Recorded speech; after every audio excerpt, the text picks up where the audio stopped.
We are in the Techcelerate TV studio and I'm joined by General Manager from Indeed Prime. It's Shawn Bose. Shawn, let's talk about talent, shall we? Let's do it. Now, it's London Tech Week, so let's talk about tech talent.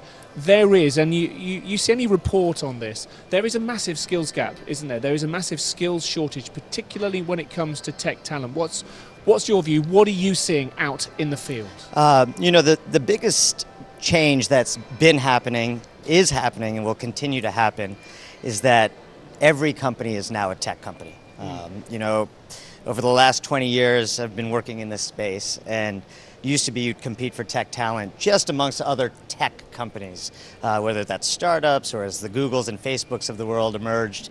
Now, every single company, all their processes, everything they're built on is based on technical processes, and therefore they need talent. So now, car manufacturers, banks, credit card companies, giant retailers, they all have the need for technical talent.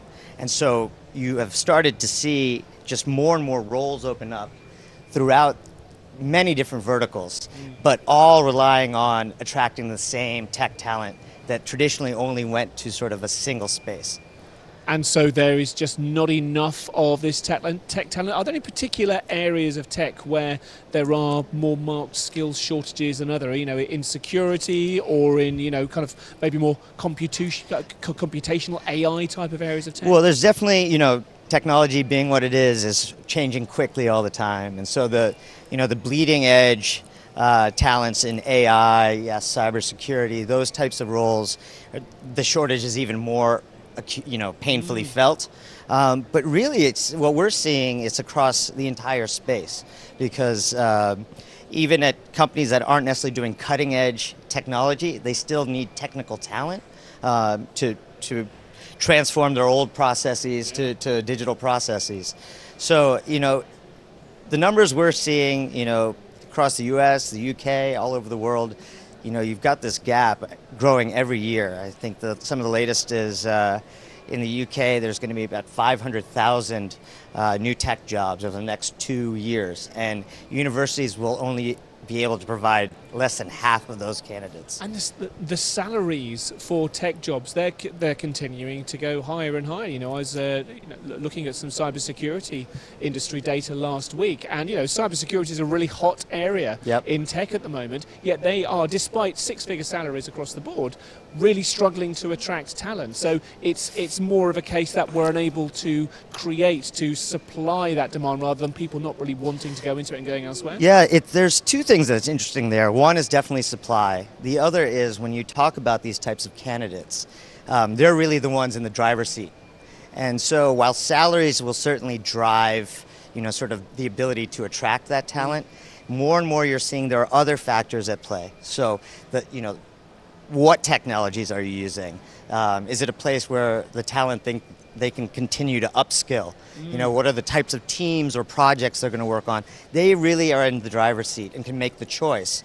So when it comes to employers, it's not just about providing high salaries or benefits, but about meaningful work, things that will attract, sort of the best of the best. And retention as well. Once you have been able to recruit the tech talent you're looking for, it's keeping them interested, because this whole concept of a job for life is very, very rare now. And I guess you've got the other extreme where you've got more jobbing, a jobbing generation where, brilliant, I've been in this job for 18 months, I've got some new skills, time to go upwards in a ladder with a different organization. Yeah, absolutely. And what you're seeing is a lot of, especially larger companies that have the ability to do this, are creating sort of programs amongst their tech talent where you're rotating through once every 12 months or 18 months in order to stay fresh, moving them to different types of projects.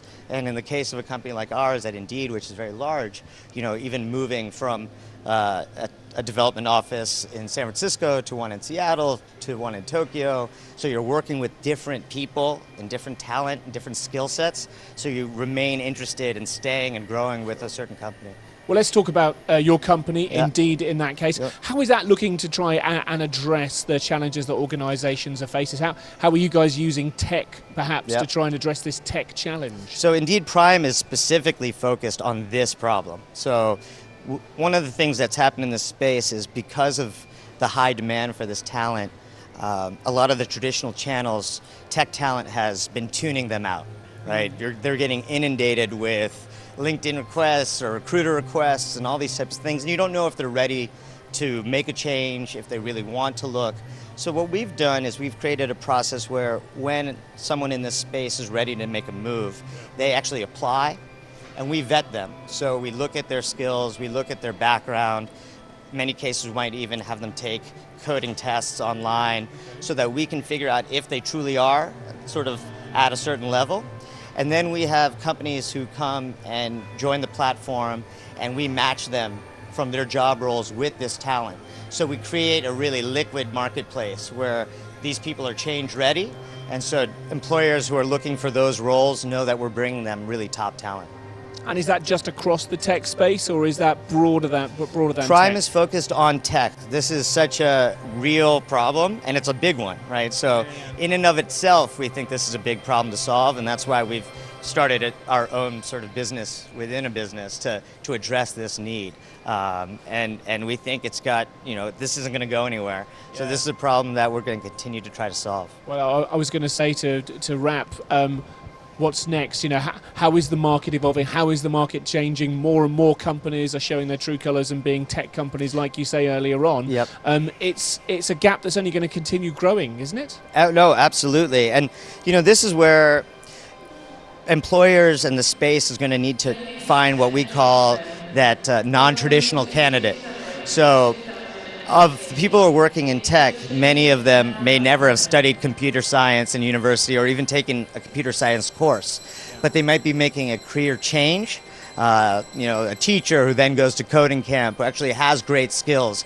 And so it's up to employers to really find those people. And one of the things we're doing at Prime is trying to assess these new candidates so that they can be on par with the traditional candidate who comes from the university, who might have worked at Google, but saying you need to look elsewhere for talent because otherwise these roles will just go unfilled.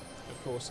And before we go, Shawn, London Tech Week, what are you making of the event? What are you making of Tech Accelerate here? So many different companies, so many different types of technologies, all under one roof. No, I mean, it's exciting. I've been coming to London for years.